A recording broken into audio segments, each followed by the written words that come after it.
Shalom saudara yang dikasihi Tuhan. Apa kabar saudara? Saya berdoa saudara dalam keadaan baik, sehat, serta berlimpah-limpah dengan ucapan syukur. Firman Tuhan datang kepada kita hari ini, kekuatan kasih karunia. Sebelumnya marilah kita berdoa.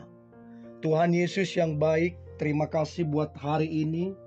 Sungguh kami ada karena anugerah-Mu, karena belas kasihan-Mu, dan kami percaya hidup kami ditolong Tuhan. Hidup kami diberkati Tuhan. Hidup kami dipakai Tuhan. Tuhan, urapi kami agar kami mengerti firman-Mu yang akan kami dengarkan, dan kami percaya hidup kami diberkati dan menjadi berkat.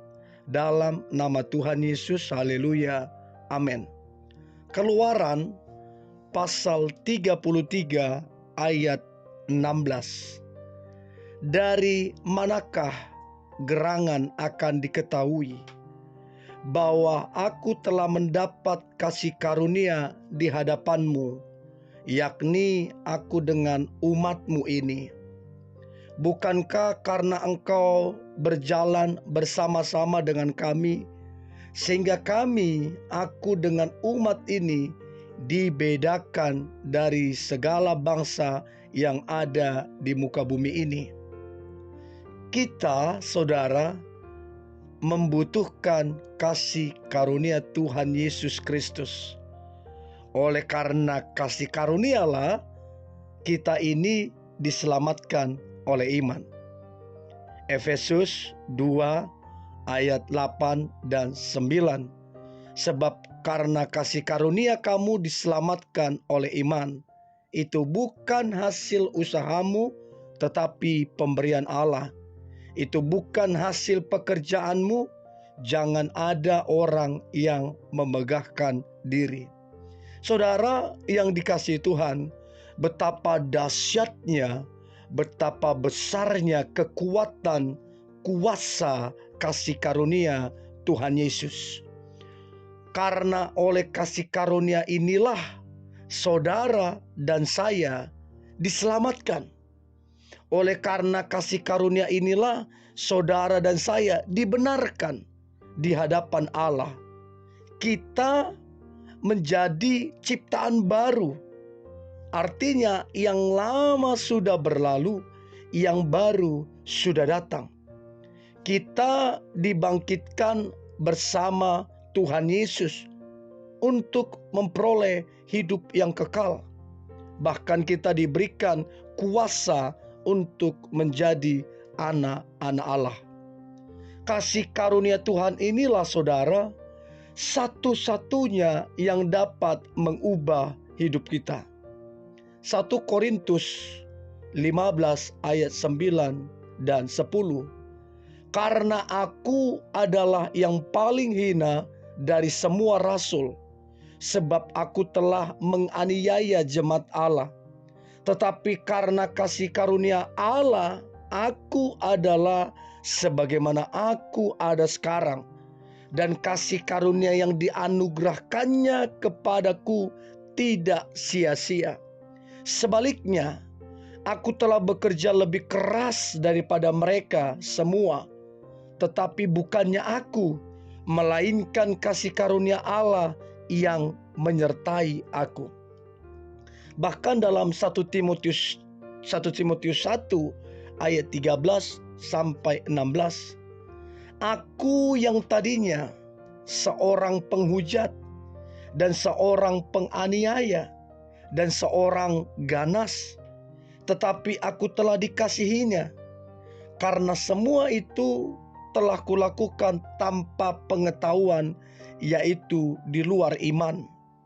Malah kasih karunia Tuhan kita telah dikaruniakan dengan limpahnya kepadaku dengan iman dan kasih dalam Kristus Yesus.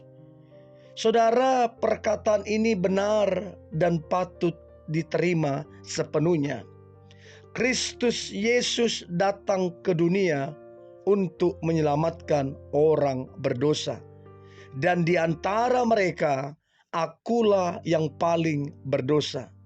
Tetapi justru karena itu aku dikasihani, agar dalam diriku ini sebagai orang yang paling berdosa, Yesus Kristus menunjukkan seluruh kesabarannya.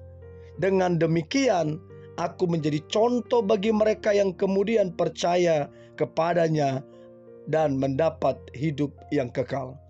Saudara yang dikasihi Tuhan, Rasul Paulus menyadari bahwa oleh karena kekuatan kasih karunia Tuhanlah hidupnya diubahkan.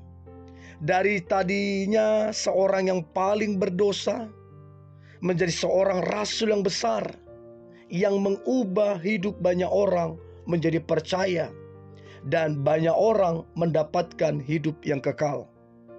Rasul Paulus menjelaskan bahwa dirinya menaruh percaya kepada kasih karunia Tuhan, bukan percaya dalam arti bangga kepada hal-hal yang lahiriah.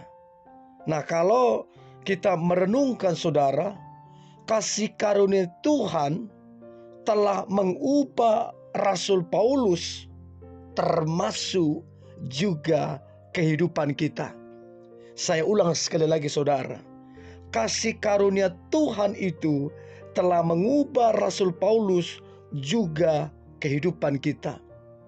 Namun demikian, Rasul Paulus mengingatkan kita juga, jangan ada seorang manusia pun yang memegahkan diri di hadapan Allah. Kasih karunia Tuhan inilah yang memberi kita kekuatan dan menanggung beban yang berat, dan apa saudara? Berhasil menyelesaikan tugas panggilan hidup kita. Haleluya. 1 Korintus 15 ayat yang ke-10. Tetapi karena kasih karunia Allah, aku adalah sebagaimana aku ada sekarang, dan kasih karunia yang dianugerahkannya kepadaku tidak sia-sia. Sebaliknya, aku telah bekerja lebih keras daripada mereka semua, tetapi bukannya aku, melainkan kasih karunia Allah yang menyertai aku. Rasul Paulus, seorang yang tidak pernah menolak dan menyanyiakan kasih karunia Tuhan. Ia seorang yang humble, yang rendah hati, dan mengerti betapa pentingnya kasih karunia Tuhan. Matius 11 ayat 28 dan 29. Marilah kepadaku, kata Tuhan, semua yang letih lesuh dan berbeban berat, aku akan memberi kelegaan kepadamu. Pikullah kuk yang kupasang dan belajarlah padaku, karena aku lemah lembut dan rendah hati, jiwamu akan mendapat ketenangan. Saudara, Rasul Paulus mengerti dan menghayati akan perkataan Tuhan Yesus, sehingga kasih karunia Tuhan Yesus Kristus itu bukan cuma mengubah hidup kita, tapi juga Dia membuat kita sanggup menanggung beban yang berat. Dan ini yang luar biasa, kita berhasil menyelesaikan panggilan hidup kita sampai kepada garis akhir. Kasih karunia Tuhan inilah yang memberikan kita kuasa dan menjauhkan kita dari kekecewaan, bahkan kepahitan.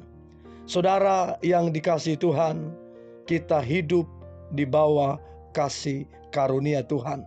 Untuk itu, saudara, marilah kita memprioritaskan Tuhan, kerajaannya, dan kebenaran. Utamakanlah perdamaian dan persahabatan. Milikilah kuasa Roh Kudus. Kasihanilah Tuhan dengan segenap hati dan hiduplah dengan hati yang murni. Bersekutulah dengan Allah dan bangunlah hubungan intim dengan Allah. Maka engkau akan menikmati kasih karunia yang berlimpah-limpah. Mari kita berdoa. Tuhan Yesus, terima kasih buat kasih anugerah-Mu, kasih karunia-Mu. itulah yang menolong kami, membebaskan kami, dan memberkati kehidupan kami. Dalam nama Tuhan Yesus, haleluya, amin.